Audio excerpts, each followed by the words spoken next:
say history is written by the living. They lied. Here, artifacts breathe. The silence screams. The temperature drops right before you realize you are not alone. Tonight, we enter the halls where the dead still curate their collections. These are the top 15 haunted museums in America. 1. Zach Bagans' The Haunted Museum, Nevada. The structure known simply as Zach Bagans' The Haunted Museum is not a standard historical repository. It is an aggregation of psychic trauma located just outside the modern sprawl of downtown Las Vegas. The 1938 manor house is now shielded by imposing black walls, creating a perimeter that suggests containment rather than invitation. Visitors do not seek education here. They seek confrontation. The interior air is often measured several degrees cooler than the blistering desert heat outside, an unnerving thermodynamic anomaly that often precedes proximity to the most infamous exhibits and is a signature of high residual energy. The deep dread emanates from a collection purposefully sourced for its intense metaphysical resonance. Among the most widely known and feared displays is the infamous Dybbuk box, reportedly housing a malicious entity capable of inflicting physical harm and acute psychological distress upon those who merely observe it. Furthermore, artifacts linked to high-profile deaths, such as possessions once belonging to Ted Bundy and the clinical equipment of Dr. Jack Kevorkian, retain distinct oppressive signatures. The entire museum structure functions as a powerful condenser, trapping fragmented narratives of violence and despair within its architecture. Activity within the museum is multifaceted, ranging from verifiable residual playback to documented intelligent interaction. Numerous guests have experienced sudden, profound nausea and visible scratching, a frequent occurrence documented near the museum's dedicated satanic ritual room. Security infrastructure regularly captures instances of indistinct shadow figures moving with unnatural velocity across sealed corridors after hours. Technical staff have recorded extensive electronic voice phenomena, EVP, that are often aggressive and context-aware, responding directly to the investigators' challenges rather than merely echoing past events, suggesting entities are actively engaged. The inherent danger of the museum lies in its fundamental design. It intentionally concentrates suffering. Leaving the site does not guarantee spiritual closure. Many patrons report carrying a residual sensation of dread or minor, inexplicable injury for days afterward, suggesting a persistent attachment. Bagans Museum serves less as an exhibit space and more as a critical nexus point, where the dimensional veil is dangerously thin, and the collected forces wait patiently for new subjects to engage their sustained malice.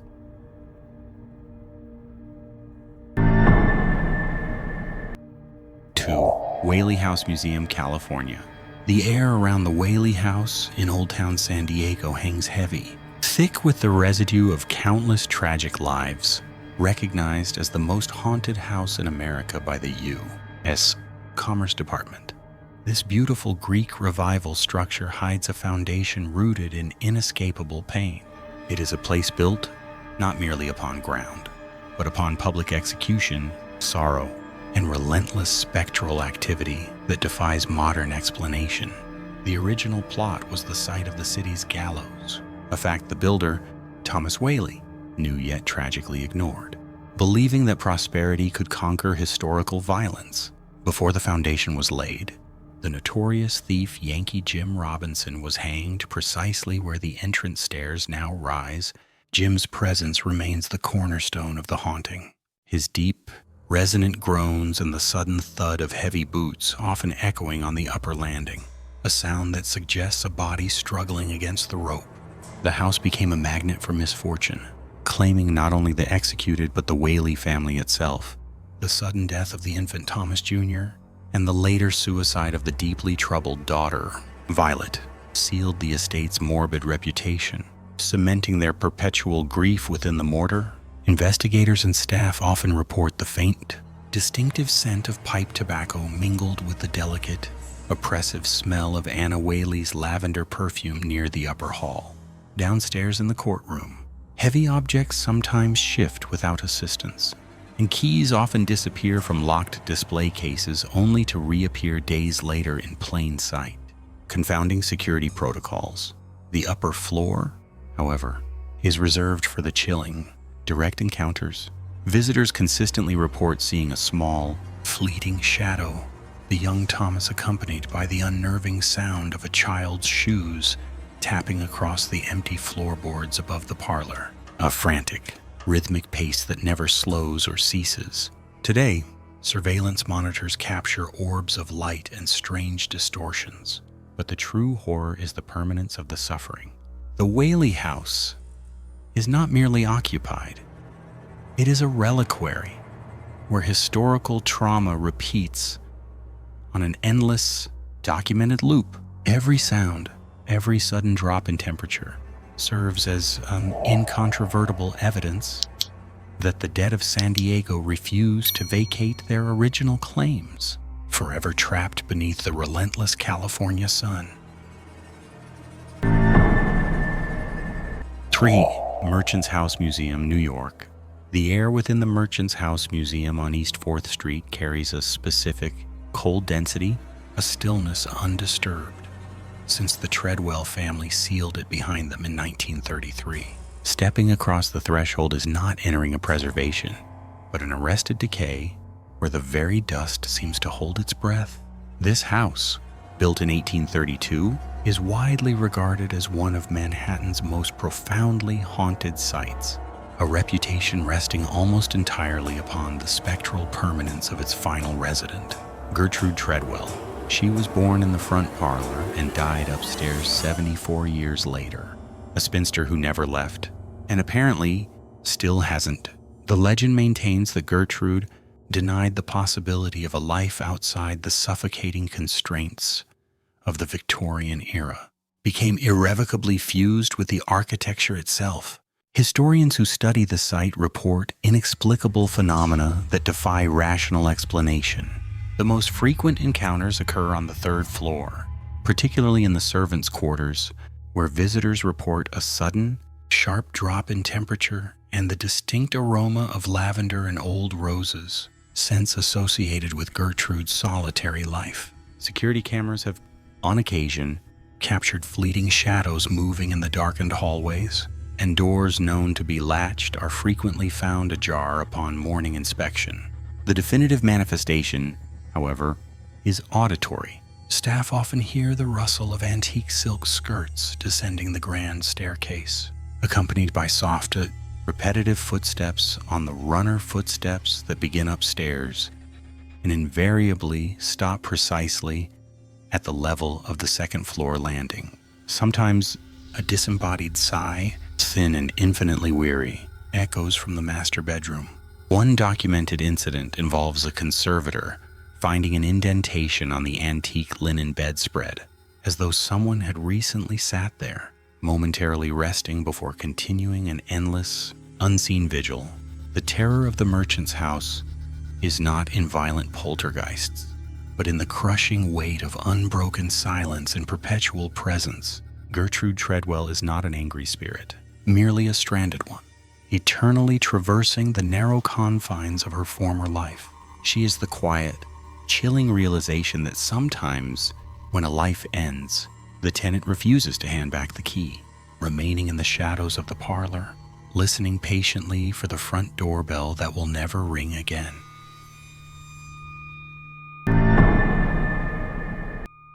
For Museum of the Moving Image, New York. The Museum of the Moving Image in Astoria, Queens, is a modern temple dedicated to light and shadow. But after closing hours, the stillness within its sleek, minimalist galleries is absolute, and the pervasive scent of ozone and aging nitrate film thickens. This site, located on the historic grounds of the former Astoria Studio Complex, is heavy with the residual psychic energy of early cinema, a medium born of tireless labor Sudden fame and devastating failure.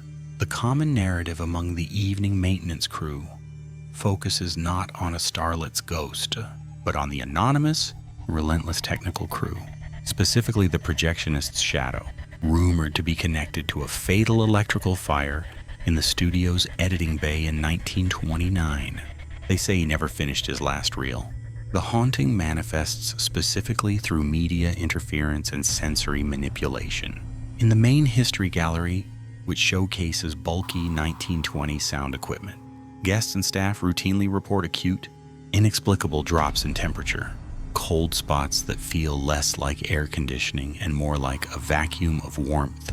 Security staff documenting their rounds have frequently logged deep, pulsating black distortions, shapes that move with purpose across the pristine white gallery walls, always appearing in corridors devoid of motion detector triggers. These anomalies are immediately dismissed as dust on the CCD chip or electromagnetic bleed. But the occurrences are too synchronized and too focused on areas adjacent to the early film archives. The most disturbing incidents occur in the basement storage, where the true historical collection lies, protected behind climate-controlled steel doors. Technicians performing quarterly checks have consistently found reels of decomposing film slightly spinning on their hubs, despite being secured and entirely disconnected from any power source. More unnerving still is the muffled, persistent sound reported by curators working late, the distinct, frantic rhythmic whir of a hand-cranked silent film camera operating just on the other side of the heavy archive entrance. The phenomena suggest that the images themselves are not passive exhibits. They are volatile vessels, still animated by the frustrated, desperate spirits of those who died trying to capture the light of the silver screen, forever trapped in the never-ending loop of their own creation.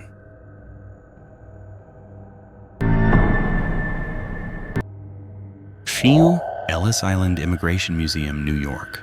The Great Hall of the Ellis Island Immigration Museum does not just echo sound. It holds the vast, crystalline residue of 1,000,000 desperate heartbeats. When the final ferries depart and the electric lights are extinguished, the monumental silence is absolute, yet saturated with an enduring, palpable chill, regardless of the season. This is not the cold of old stone, but the omnipresent dread emanating from the cold marble floor of the registry room, the place where lives were instantly defined by acceptance, or the single black mark of rejection. Between 1892 and 1924, this island was more than a gateway. It was a ruthless sorting machine. Those deemed unfit flagged by a physician's hurried chalk mark or confined with contagious illness were relegated to the hospital complex on the island's desolate south side. Here, in the isolated quarantine wards, lies the center of the haunting, the suffering of those who died from cholera, tuberculosis, or broken spirits, detained mere feet from the Manhattan skyline, never achieving the dream they crossed an ocean to find.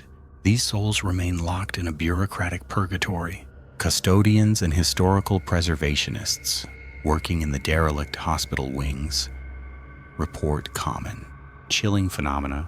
In the dust-choked operating theaters, the sharp, distinct scent of formaldehyde sometimes manifests, accompanied by sounds of labored coughing or muffled, distant weeping from rooms empty for nearly a century. In the main registry building, the most unnerving reports center on the stairs of separation, the steady, rhythmic drag of heavy boots pacing near the top landing, where thousands were told their journey was over and they would be deported.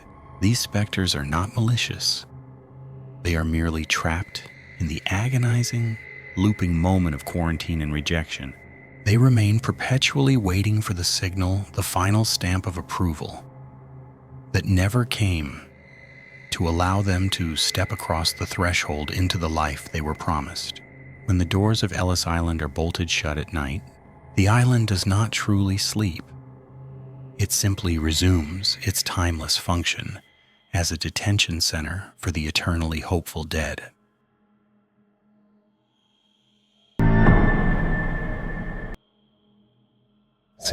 Museum of the Albemarle, North Carolina. The quiet hum of the climate control systems is the only sound after closing hours at the Museum of the Albemarle, situated near the Elizabeth City waterfront. The structure holds artifacts not just of regional commerce and life, but also remnants of deep, unsettled sorrow. The wide, polished floors reflect the dim emergency lights, leading past glass cases that imprison the memories of violent colonial history, sunken ships, and the harsh realities of the Civil War era that shaped this coastal region. Staff acknowledge a distinct heaviness in the air, especially once the sun sets over the Pasquotank River. The core legend centers on the third-floor gallery, specifically an exhibit dedicated to the chaotic aftermath of the 1862 Battle of South Mills. Among the faded uniforms and rusted muskets is a small, tarnished silver locket belonging to Alara Vance, a local seamstress who nursed wounded soldiers on both sides of the conflict. Alara vanished mysteriously near the Great Dismal Swamp Canal shortly after the battle concluded, a casualty lost to the overwhelming despair of the conflict. Staff lore suggests her profound attachment to the locket, the only piece of her left to the historical record, keeps her restless presence tethered irrevocably to the museum's collection. Curators and security guards have logged numerous peculiar incidents surrounding the locket's display. Temperature fluctuations that defy the precise HVAC settings are common, dropping sharply and inexplicably near the third-floor display case, even during the height of summer. The most disturbing occurrences involve auditory phenomena, a faint, mournful humming, often mistaken for the distant drone of maritime foghorns. That sounds distinctly like a woman attempting a forgotten ballad. More concrete are the physical movements. Small, loose objects placed near the locket are frequently found slightly shifted, almost always rotated clockwise, sometimes resting atop the protective glass itself, despite the secured cabinets. The museum's internal policy now dictates that the locket is never to be cleaned or moved after 5:00 p.m. unless absolutely necessary.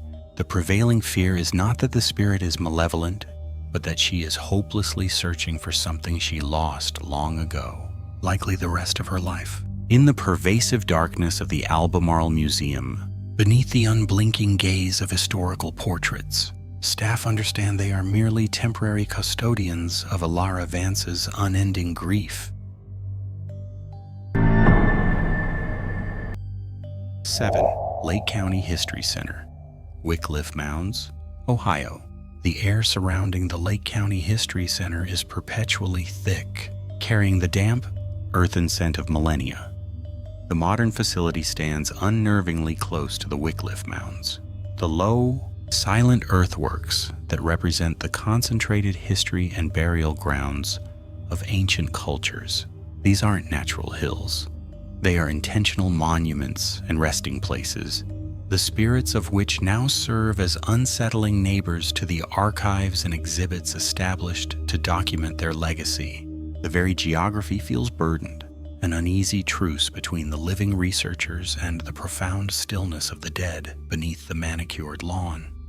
The historical record confirms that the mound sites were subjects of intense archaeological intrusion, beginning with early surveys and extending into formal excavations.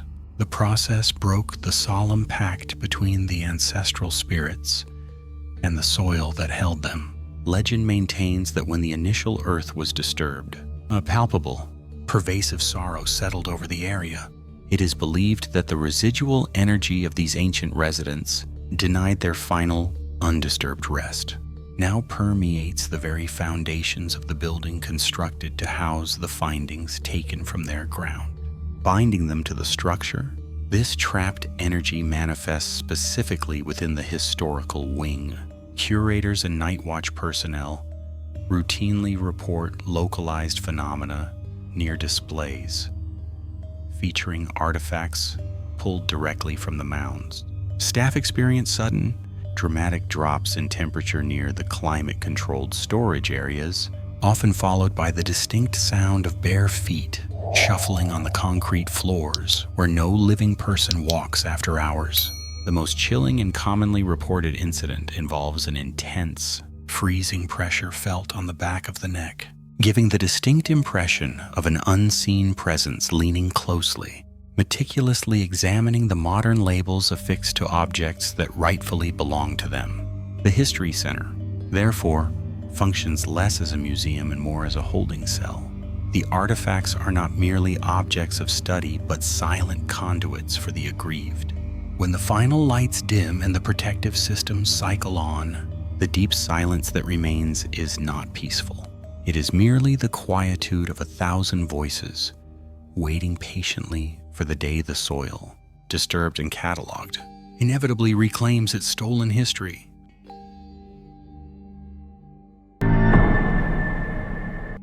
Eight. Museum of Colorado Prisons, Colorado.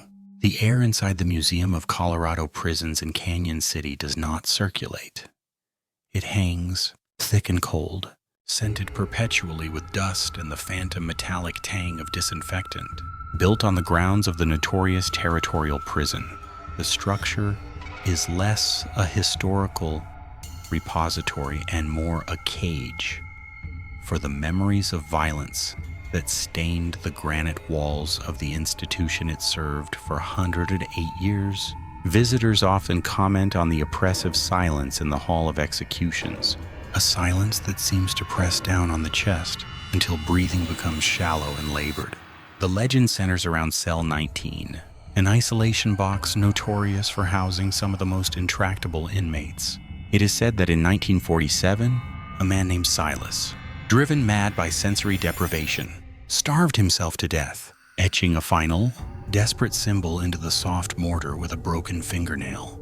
Prison records describe his final days as being filled with incessant, whispering complaints about a chill that permeated the room, a cold that cut deeper than the warden's threats.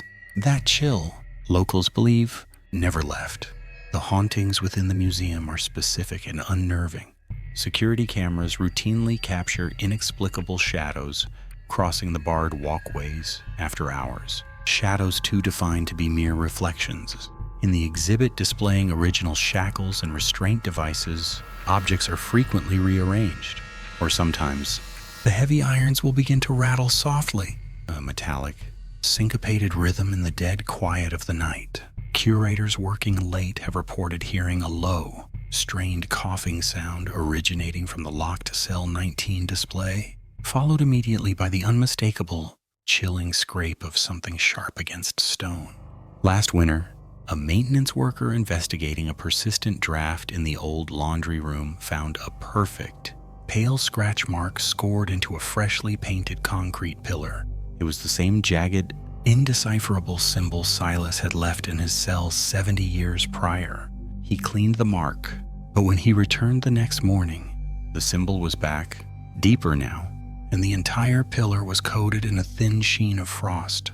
Though the building's heat was running at full capacity, the feeling of being watched perpetually by 1,000 desperate eyes that is the true horror of the Museum of Colorado Prisons.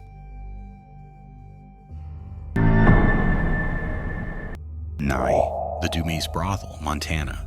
The Dumas Brothel in Butte, Montana, stands as a bleak monument to desperation and profit. Built in 1890, it operated continuously until 1982, cementing its grim legacy as one of America's longest-running houses of prostitution. The very air around the 3-story brick structure feels heavy, thick with the residue of countless human transactions and inevitable misery. The crib's tiny rooms lining the narrow hallways were sites of both short-lived commerce and deep personal tragedy, environments that seem to have absorbed and retained the suffering of the hundreds of women who worked there.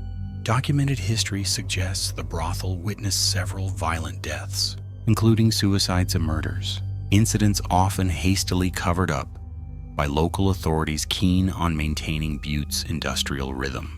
The most persistent legend concerns the spirit of a woman sometimes identified only as Lady 26, rumored to have been murdered by a customer in the early 1920s and then sealed away in the walls to preserve the establishment's reputation. Investigators attempting to verify these claims frequently report sudden, dramatic drops in temperature centered around the former laundry room and the third-floor hallway, spaces where female figures are occasionally sighted standing silent and inert before abruptly dissolving. The hauntings at the Dumas are primarily auditory and tactile. Visitors routinely report the distinct, anachronistic smell of cheap cigarette smoke and cloying perfume in areas that have been sealed for decades. In the tiny cribs, doors often slam violently shut with no discernible air current, and faint, distressed whispers are sometimes captured on recording equipment. Voices too heartbroken or too angry to articulate intelligible speech. Those who linger after dark sometimes describe the feeling of unseen hands clutching at their clothing. A desperate, possessive grip hinting that the resident spirits are not merely residual echoes, but conscious entities still imprisoned by the life they could not escape. Their suffering has outlasted the building's function, ensuring that the misery of the Dumas continues its trade.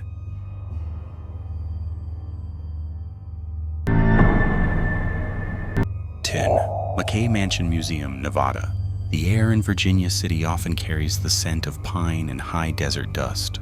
But inside the McKay Mansion Museum, the atmosphere is heavy with something else: the compressed history of catastrophic wealth and sudden death. Constructed around 1860 for John McKay, one of the legendary Silver Kings of the Comstock Lode. This opulent stone house was less a family residence and more a nerve center for the brutal mining operations. Its high ceilings and preserved Victorian furnishings mask the underlying truth that thousands of lives were financially manipulated or extinguished to fill its coffers. Professional investigators and casual visitors frequently note a profound, unnatural stillness on the second floor, a silence that seems to actively absorb sound and warmth. Local lore holds that the mansion is dominated by two primary, distinct entities whose residual energy remains deeply imprinted on the structure. The most pervasive is the presence of a young, dark-haired woman, theorized to be a maid or perhaps a mistress, who met an unfortunate and obscure end within the premises. She is often spotted gliding through the master bedroom, dressed in simple period attire, perpetually tied to the upper chamber she once tended. The second, more forceful presence is a man of significant stature, identified by some as a former mine superintendent, whose heavy presence signals a terrifying proprietary claim over the mansion's lower offices. The evidence compiled over decades is consistent and chilling. In the mansion's formal receiving office, where strict rules forbid smoking, a sudden, overpowering smell of stale, expensive cigar smoke will materialize, thick and suffocating, before vanishing instantly. Museum staff have reported being audibly whispered to while standing alone in the grand hallway, the words too quick to discern, yet undeniably malicious. Most disturbingly, witnesses testify to finding small, heavy objects placed carefully on mantelpieces or desks, violently hurled across the room moments later, often accompanied by a dramatic, localized drop in temperature. It is a house where the power struggles and tragedies of the past persist, ensuring that the Silver King's legacy remains perpetually and violently occupied.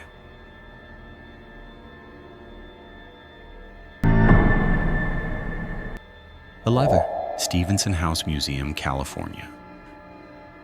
The Stevenson House Museum in Monterey is an authentic example of California's early adobe architecture, a structure where the celebrated author briefly resided during his impoverished pursuit of Fanny Osborne. Yet, the house's notoriety precedes Stevenson. It was a rougher boarding house in the 1870s, retaining the cold, heavy air of its long tenure. The low-slung ceilings and deep-set windows seem to trap the chill Pacific fog, creating a permanent, oppressive twilight within the exhibition rooms. Long after the bright California sun has set, curators and historical preservation staff rarely speak openly about the house's paranormal reputation, but internal logs document persistent, unexplained activity dating back to the restoration efforts in the 1940s. The most frequently cited entity is not Stevenson's restless spirit, but that of a woman often described as wearing pre-Victorian formal attire, specifically a heavy black silk dress. Known only as the Black-Robed Woman, she is believed to be the ghost of a relative of the original proprietors, possibly driven to despair within the rigid confines of the home during the mid-19th century. Visitors often report a profound, crushing sadness descending upon them near the old staircase, frequently accompanied by the distinct, anachronistic smell of stale lavender and dust.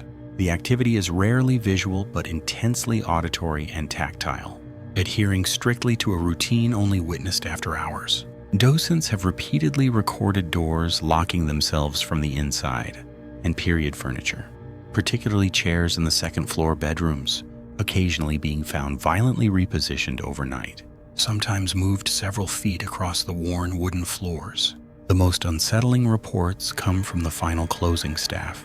They describe hearing the faint, rhythmic sound of heavy fabric brushing against the stone wall, like a slow, stiff skirt ascending the hidden service stairs after the alarms are set. On one documented occasion, an infrared security camera briefly captured a massive thermal distortion, a column of profound, non-radiant shadow, pausing momentarily in the threshold of Stevenson's small bedroom before vanishing, leaving only the sound of distant, muffled sobbing echoing in the otherwise silent museum.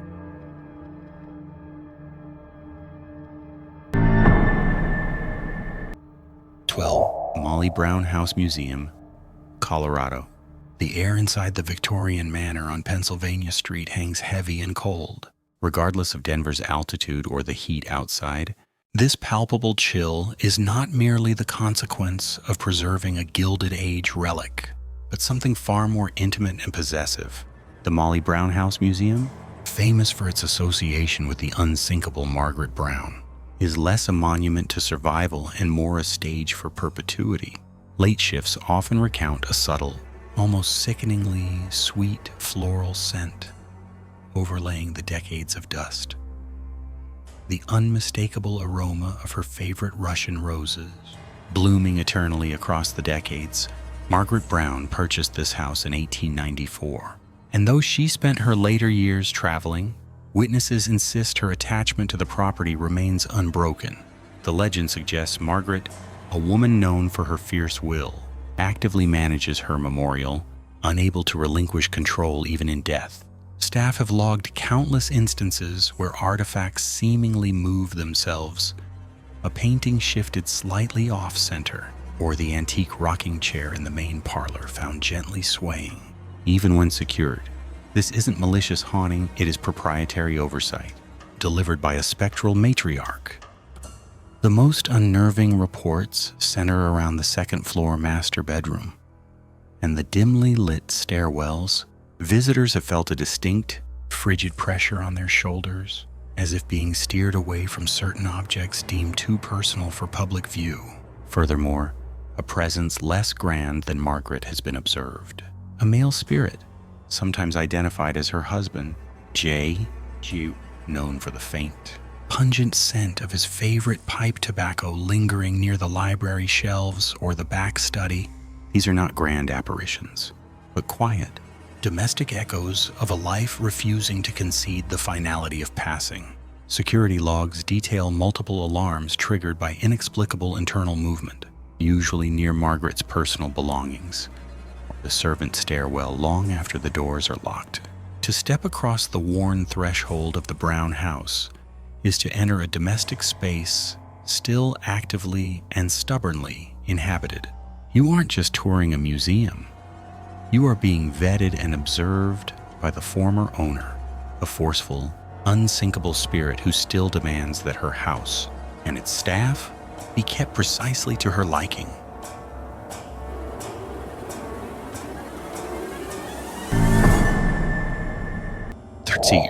Higgins Armory Museum, Massachusetts. The air in the Higgins Armory Museum always carried the scent of aged polish and low-grade rust, a metallic chill that seemed independent of the thermostat. Even when the vast gallery was full of school children, a profound silence clung to the rows of mounted suits. They stood as silent sentinels, thousands of pounds of cold iron that had witnessed centuries of conflict and courtly display.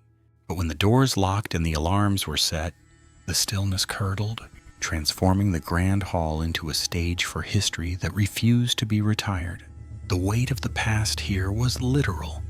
It hung heavy from every rafter, pressing down on the polished floors. John Woodman Higgins, the industrialist who founded this steel sanctuary, believed the collection was alive, a breathing chronicle of human ingenuity and violence. The legend among longtime staff focused less on the collector's ghost and more on the armor itself. Many of the pieces were battlefield salvage, bearing the dents and scars of their final moments. It is often whispered that the souls of the men who died inside those intricate cages remained eternally tethered to the steel, confused and trapped within their metallic sarcophagi, unable to discard the burden of their final moments. Security logs frequently documented anomalous movements in the Hall of Plate. Staff reported full suits, locked securely to their pedestals, subtly shifting position overnight, their articulated fingers slightly different than they had been hours before. More unsettling were the auditory manifestations, the faint, labored sound of breathing issuing from empty helms, or the rasping clang of gauntlets brushing against cuirasses when no one was near. The temperature surrounding the 16th century Italian harness was notoriously frigid, dropping several degrees below the ambient temperature, as if the steel were desperately trying to conduct away the residual heat of a dying body.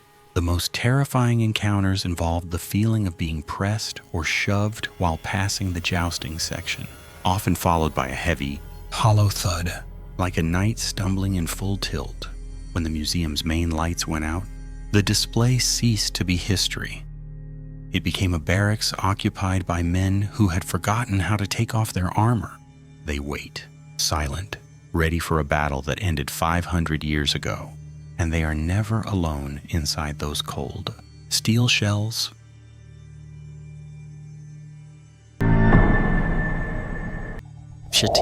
Ventfort Hall Mansion Museum, Massachusetts.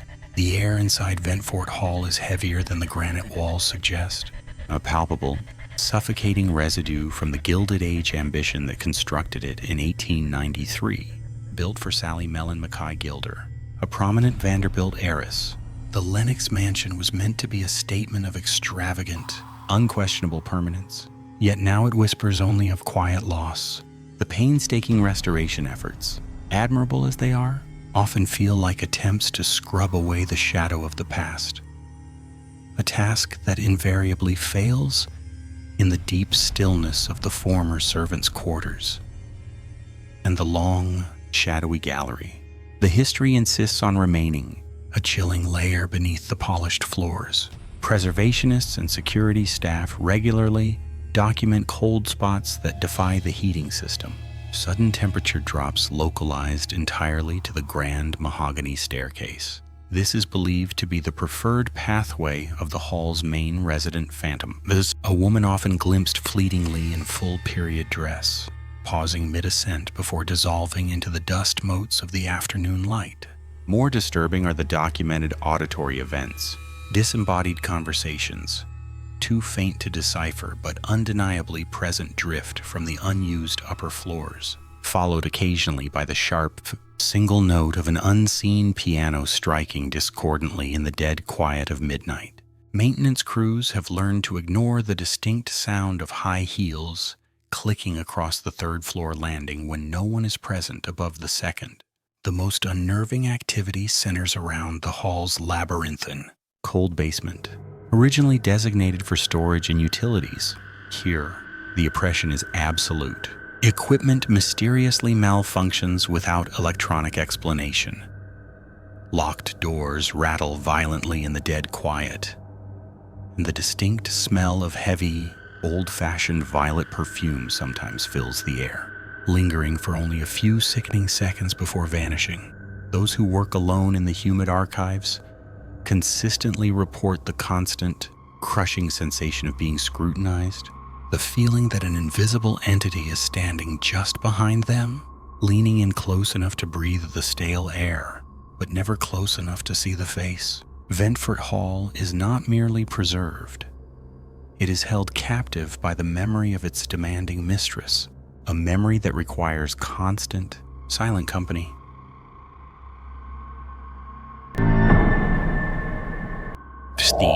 The Museum of Shadows, Nebraska. The air inside the Museum of Shadows is thick, weighted by years of collected malevolence. Located in Nebraska, this unassuming building houses what many consider the nation's most paranormally active collection of artifacts. It is not just the objects themselves, the antique medical equipment, the dolls, the relics allegedly recovered from violent crime scenes, but the lingering, energetic residue that adheres to them. The museum's founder claims to have deliberately created a nexus point, a place where spirits are drawn not by architecture, but by the objects that hold their pain and malice. The very floorboards seem to groan under the sheer density of concentrated sorrow and unrest. Documented activity is relentless and highly aggressive, moving beyond mere shadows and cold spots.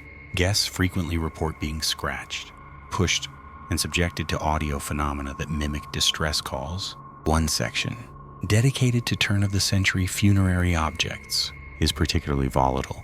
Visitors often experience sudden, profound disorientation and the sensation of being tightly bound by invisible restraints. Security footage frequently captures the movement of unseen entities. Doors slam when the building is confirmed empty, and objects stored behind locked glass cases spontaneously rearrange themselves overnight, seemingly defying basic physics. Staff speak in hushed tones of the crying doll, an anonymous porcelain figure notorious for whispering audible, personalized threats to visitors who linger too close to its display. The deeper horror of the Museum of Shadows is that the activity is not contained within its walls. Experts theorize that the sheer density of spiritual energy has permeated the structure, creating a localized gateway that readily clings to those who visit. Numerous former patrons have reported follow-home phenomena, inexplicable scratches appearing days after leaving the premises, persistent auditory hallucinations, and shadows manifesting consistently in their peripheral vision months later. The museum does not just display its shadows, it ensures they adhere to you. A parasitic attachment confirming that a visit to Nebraska's most haunted structure is rarely, if ever, a permanent departure. That concludes our chilling countdown of America's most haunted museums. If these historic haunts gave you goosebumps, let us know which spot was the scariest in the comments below. If you enjoyed this dive into the paranormal, hit the like button and subscribe so you don't miss a single investigation. See you then.